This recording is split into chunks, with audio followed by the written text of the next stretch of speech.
What's going on, King Real TV, man? Welcome back to the channel. We gonna be reacting to a scary story today. A case that disturbed Connecticut. Let me turn my phone off so y'all won't hear the buzzing and everything. But yeah, man, make sure y'all like, comment, and subscribe, man. I appreciate y'all, you know what I'm saying? Keeping up with these reactions while I'm sick. Oh, we gonna get right to it.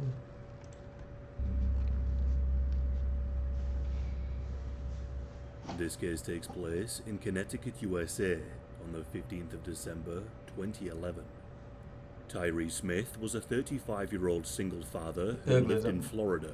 He was known by those in the neighborhood that he lived in as someone who was rather odd. He wasn't rude, but he went out of his way to not speak to his fellow neighbors. The neighbors would later say that they would sometimes see him walking around barefoot, drinking wine during the early hours of the morning. They never saw him as a threat, just someone who was a little strange. However, there was a good reason for people to feel uncomfortable around Tyree. From a young age, he had thoughts of killing and eating people, and often heard voices in his head telling him to do so.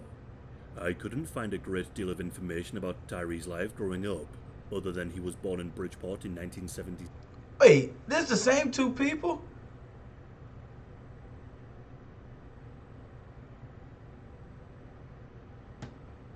Yo, what the fuck?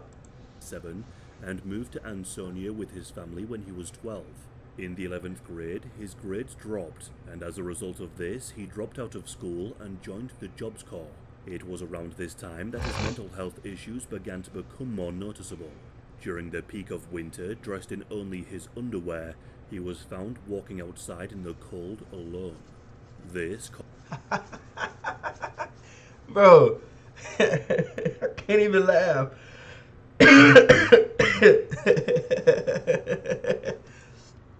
You know motherfucker crazy. They walk outside in the winter with just drawers on. Compounded with other various red flags, prompted his mother to section him under the Yale Psychiatric Institute for evaluation. Following this, Tyree moved multiple times and wouldn't settle down for long. He moved to California with his uncle and worked at a popular coffee chain. It was in California where he got a woman pregnant and fathered a son. Although Tyree told his brother that he was thinking of killing people and asked if he could get him a gun. This behavior frightened his family. They reported him to the officials in California where he was living, and his son was taken away.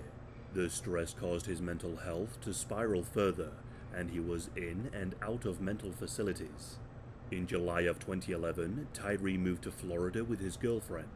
However, shortly after moving to Florida, the voices in Tyree's head became more prominent, to the point that he could no longer tell them apart from real voices.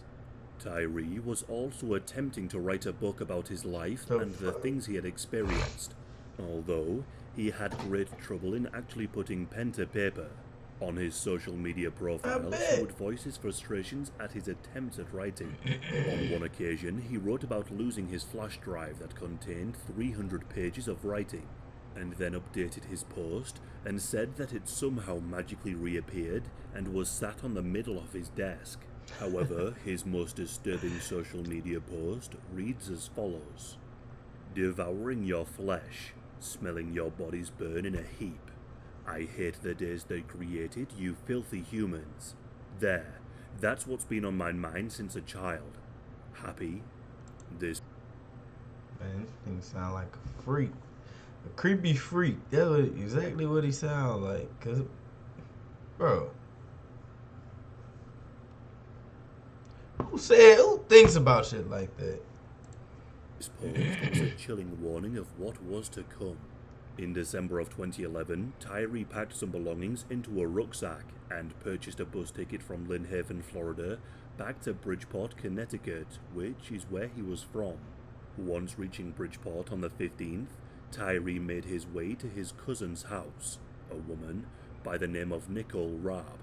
Tyree knocked on the door, and Nicole answered. He was stood there, holding a bottle of sake and rambling incoherently about the book he was attempting to write. She then was able to catch a glimpse of inside his rucksack and saw what appeared to be a small metal hatchet. Tyree then told Nicole, I need to go and get blood on my hands, and then left. The I thought he was gonna combination kill of his his cousin. incoherent rambling, the hatchet, and the strange talk of getting blood on his hands left Nicole feeling somewhat unnerved, but she didn't think too much of it. Tyree wandered the streets where he used to live and made his way to Brook Street. On this street was the house he once occupied.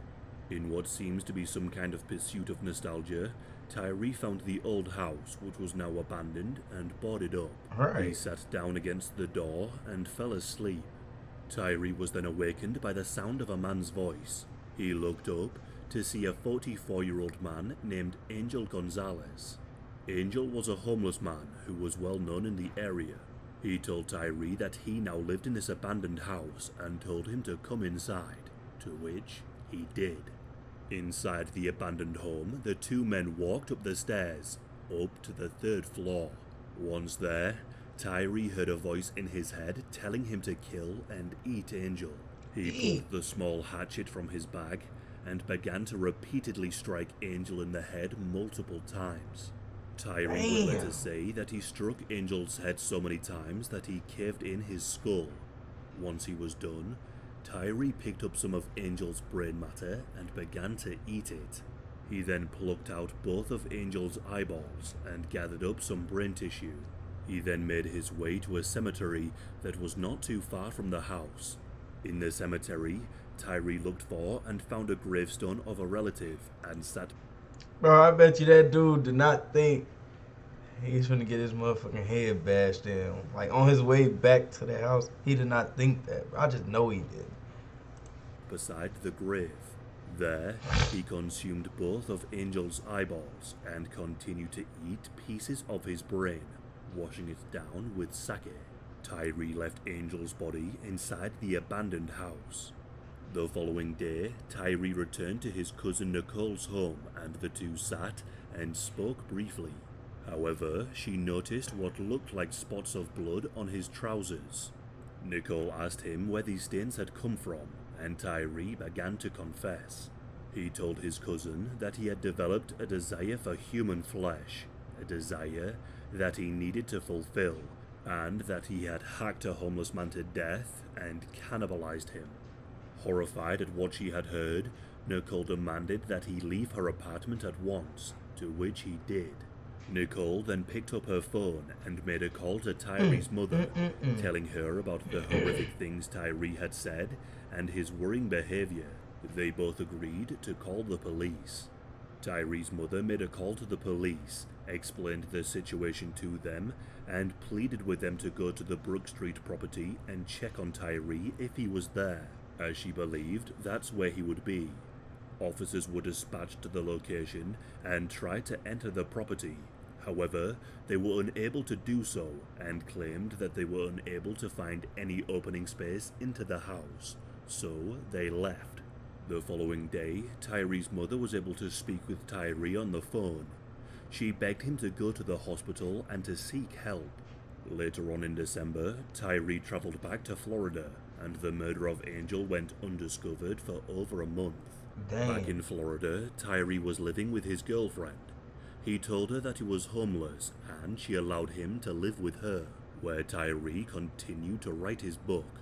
Meanwhile, back in Bridgeport, an inspector working for a real estate company came by the house where the murder had taken place. He entered to carry out a quick inspection. Inside, he found the mutilated body of Angel. The police were immediately called, and initially, they thought his eyes were missing due to rats. However, when an autopsy was conducted, they found that someone had removed them. At the crime scene, the police also found a hatchet covered in blood, along with an empty bottle of sake. On the 23rd of January 2012, Tyree was arrested. He was brought in for questioning, where he admitted to killing Angel with a hatchet and eating his brain and his eyes. Ew, He then described what the the fuck? taste and the feeling of eating a human eye, comparing the experience to that of eating an oyster. He told the police that he heard voices in his head, and that these voices ordered him to eat the victim's brain so he would get a better understanding of human behavior. and to eat the victim's eyes so he would be able to see into the spirit realm. What the Tyree fuck? was charged with murder and placed on a bond of $1 million. He was evaluated by mental health professionals and was given medication. The trial would begin in July of 2013. Dirty hair. During the trial, prosecutors presented a videotaped statement to the police in which Tyree says that he used a hatchet to kill Angel and described eating the brain and eyes. They were also able to find a previous conviction from 2007 where Tyree had assaulted his girlfriend at the time. Tyree's psychiatrist also testified. He She crazy spoke as about the hell. book he was trying to write, which was titled The Book of Michael. She said that the book is nonsensical and completely incoherent. She said that after being arrested, all Tyree cared about was getting the chance to finish the book. Tyree also admitted to his psychiatrist that he wants to eat others because he has... Yeah, why they got his face like that all in the camera and shit? Like it's just plastered all on the screen. already crossed the line. She also testified that Tyree had fantasized about eating her. She described him as the most severely mentally ill person she had ever treated. The defense argued the point that Tyree had been suffering with mental health issues for some time, and that he had been hearing voices in his youth telling him to kill, bringing up the claim that Tyree heard voices in his head telling him to eat Angel once they got inside the house. Tyree's cousin Nicole testified in court about what he had told her and spoke of the behavior he exhibited, corroborating the defense's claim that he was not in the right state of mind when the crime was committed. During the trial, Tyree spoke to the court. Whoa, did he get and out? stated, "I'm really sorry for what I did. It really had nothing to do with the other person." Tyree's defense team also said, "There have been two tragedies in this case. The first was the senseless death of Mr. Gonzalez. The second is that of Tyree Smith, who has been a tortured soul for many years. Now that he is properly medicated, he is horrified he caused the death of Mr. Gonzalez." The defense were able to prove that Tyree was insane at the time of the killing, and thus he was found not guilty of murder. However, many who evaluated Tyree, along with the prosecutor, believe that he would do this again if he was ever to be released. Tyree was committed to a high-security psychiatric hospital and must serve a sentence of 60 years. Oh boy, I was finna say that boy better not have got out and been back on the streets. Make sure y'all like, comment, and subscribe.